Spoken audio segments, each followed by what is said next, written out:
Bismillahirrahmanirrahim. Assalamualaikum warahmatullahi wabarakatuh. Alhamdulillah. Alhamdulillahilladzi anzala ala abdihil kitaba wa lam yaj'al lahu 'iwaja. Asyhadu an la ilaha illallah wahdahu la syarikalah. Wa asyhadu anna Muhammadan abduhu wa rasuluh. Allahumma salli wa sallim ala Muhammadin wa ala alihi wa ashabihi wa man tabi'ahum bi ihsanin ila yaumiddin. Amma ba'd. Qala Allah Ta'ala fi kitabihil karim. A'udzu billahi minasyaitonir rajim.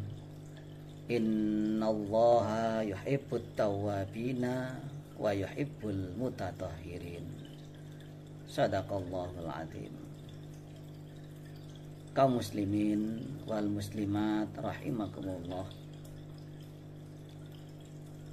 Alhamdulillah, sampai saat ini, sampai detik ini, Allah Subhanahu wa ta'ala selalu dan selalu memberikan kepada kita kesempatan, memberikan kepada kita senantiasa nikmat yang banyak, nikmat yang tiada terhingga, nikmat yang tiada putus-putusnya.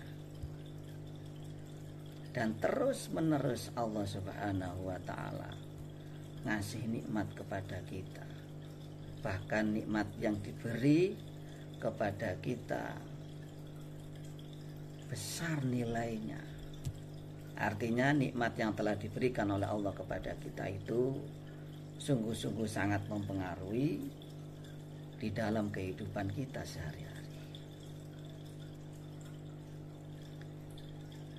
Dengan nikmat yang telah diberikan oleh Allah kepada kita, kita mampu menjalankan semua aktivitas hidup dan kehidupan ini dengan sebaik-baiknya. Selain daripada itu, yaitu nikmat yang sungguh-sungguh besar nilainya. Apakah itu? Yaitu nikmat al-hidayah, nikmat Islam, nikmat iman yang masih melekat di dalam diri kita masing-masing.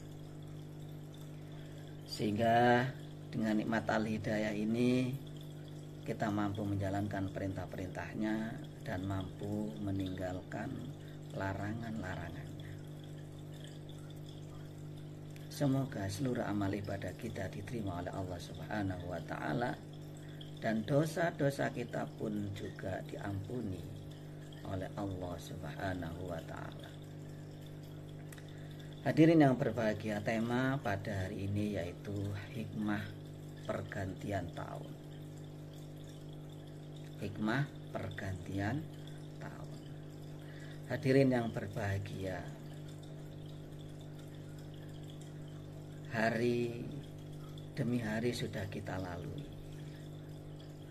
Kemudian ahad demi ahad, bulan demi bulan, dan tidak terasa. Seakan-akan waktu itu berjalan dengan singkat. Seakan-akan waktu itu berjalan dengan cepatnya. Tahu-tahu sudah akan menjelang tahun baru. Baik itu tahun baru Hijriah maupun tahun baru Masehi. Intinya hadirin para jamaah, di dalam pergantian tahun itu sendiri ada hikmah yang paling besar yang harus kita ambil. Bukan berarti pergantian tahun itu identik dengan perbuatan-perbuatan yang dilarang oleh Allah Subhanahu wa ta'ala. Kita lihat pada saat pergantian tahun atau akan menjelang tahun baru, baik itu tahun baru Hijriah maupun tahun baru Miladiah atau tahun baru Masehi. Apa yang dilakukan oleh manusia, khususnya orang-orang Islam, pada saat menjelang tahun baru itu banyak terjadi di mana-mana, mewabah, merajalela dengan perbuatan syiriknya, mabuk-mabukan, foya-foya, perzinaan, kemaksiatan, kemungkaran, kebatilan, perbuatan-perbuatan yang dilarang oleh Allah Subhanahu wa ta'ala. Mengapa dan mengapa pada saat-saat pergantian tahun itu mesti dan pasti melakukan hal seperti itu? Seakan-akan pergantian tahun itu adalah waktu yang digunakan untuk melakukan perbuatan yang sangat tercela, perbuatan yang tidak terpuji, perbuatan yang jahat, perbuatan yang dilarang oleh Allah Subhanahu wa ta'ala. Mestinya dalam pergantian tahun itu, hadirin kaum muslimin dan muslimat rahimakumullah, ada hikmah yang tersembunyi yang harus kita ambil. Apakah itu?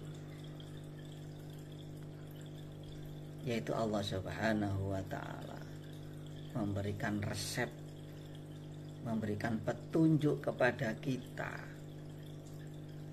agar kita senantiasa melakukan perbuatan-perbuatan yang diperintahkan oleh Allah Subhanahu wa ta'ala. Maka Allah memberikan petunjuk kepada kita di dalam surat Al-Baqarah ayat 222 yang berbunyi, a'udzubillahi minasyaitonirrajim, innallaha yuhibbut tawwabina wa yuhibbul mutatahhirin. Jadi ketika pergantian tahun itu atau menjelang tahun baru, kita merenungkan diri kita, dan nanti yang akan kita lakukan ada dua amalan. Yang pertama, hendaknya kita bertaubat kepada Allah Subhanahu wa ta'ala. Itu yang pertama. Sebagaimana firman Allah tadi, innallaha yuhibbut tawwabina. Sesungguhnya Allah Subhanahu wa ta'ala cinta kepada orang-orang yang bertaubat kepadanya. Banyak orang-orang yang bertaubat itu menunggu nanti, menunda nanti saja. Toh waktunya masih muda, toh saya masih kuat, toh saya masih sehat, toh saya masih kaya, toh saya masih bekerja menjabat dengan jabatan yang tinggi. Masalah tobat nanti saja. Emang kita tahu waktu ajal kita? Tidak kan? Yang tahu itu hanya Allah Subhanahu wa ta'ala. Kalau kita tidak bersegera bertobat kepada Allah Subhanahu wa ta'ala, nah pada saat kita melakukan perbuatan maksiat, perzinaan, bahkan kesyirikan, kemudian pada saat itu pula ajal kita datang, kita dipanggil oleh Allah Subhanahu wa ta'ala, kita mati dalam keadaan apa? Husnul khotimahkah? Tidak. Yang jelas su'ul khotimah. Banyak terjadi ketika kita melakukan sebuah kemungkaran, kemaksiatan. Setelah berbuat syirik, kemudian tiba-tiba dia kecelakaan, dipanggil oleh Allah Subhanahu wa ta'ala. Ketika setelah dia melakukan mabuk-mabukan, merayakan sebuah party, pesta yang meriah, Disitulah diwarnai dengan mabuk-mabukan, minum-minuman keras. Setelah itu datanglah penyakit jantung. Kemudian situlah kita dipanggil oleh Allah Subhanahu wa ta'ala. Apakah kita pernah merenungkan, memikirkan hal seperti itu?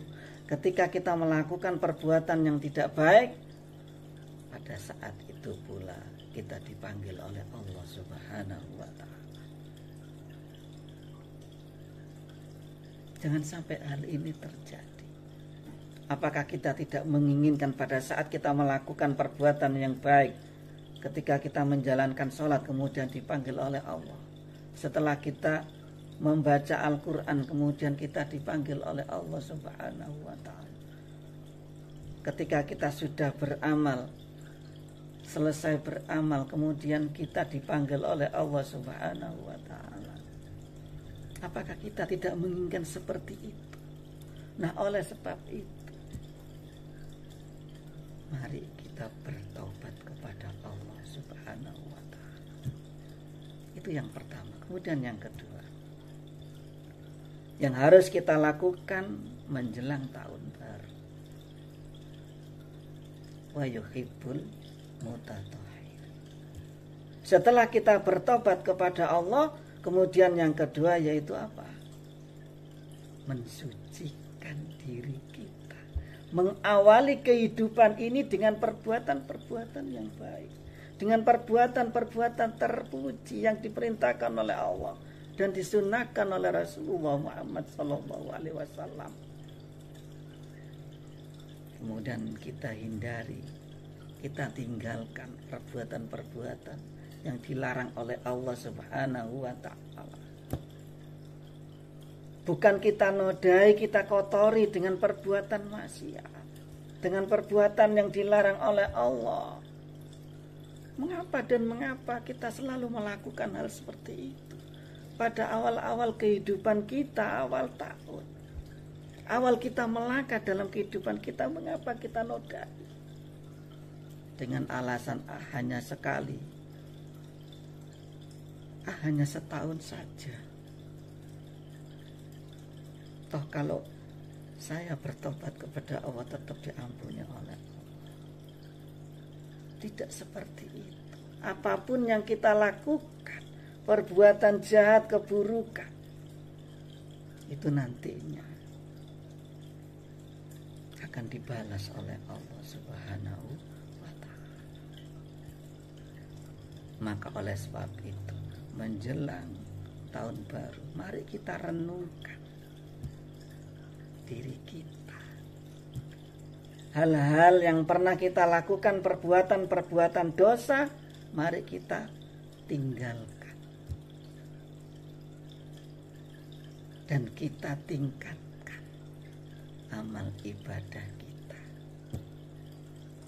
Yaitu dengan pertama kita bertobat kepada Allah, kemudian yang kedua adalah mensucikan diri kita dengan perbuatan-perbuatan yang diperintah oleh Allah, melakukan sunnah-sunnah Rasulullah Muhammad SAW, dan meninggalkan larangan-larangan Allah Subhanahu wa ta'ala. Sehingga dengan demikian, kalau kita mampu mempraktekkan dua amalan ini, insya Allah langkah pertama kita dalam kehidupan ini akan membawa berkah dalam kehidupan kita. Kalau kita masih dikasih kesempatan sekali lagi oleh Allah Subhanahu wa ta'ala. Makanya oleh sebab itu kita bersegera bertobat kepada Allah sebelum ajal maut menjemput kita. Nah, hadirin kaum muslimin wal muslimat rahimakumullah, ini yang bisa saya sampaikan pada hari ini. Kurang lebihnya mohon maaf. Semoga bermanfaat dan mampu kita praktekkan dalam kehidupan kita, sehingga kita menjadi hamba-hamba Allah yang beruntung bahagia fid dunya wal akhirah. Subhanakallahumma wa bihamdika asyhadu an la ilaha illa anta astaghfiruka wa atubu ilaik. Rabbana atina fid dunya hasanah wa fil akhirati hasanah wa qina adzabannar wa qina adzabannar. Wa sallallahu ala sayyidina Muhammad wa ala alihi wa sahbihi wa sallam. Subhana rabbika rabbil izzati amma yasifun wa salamun alal mursalin walhamdulillahi rabbil alamin. Assalamualaikum warahmatullahi wabarakatuh.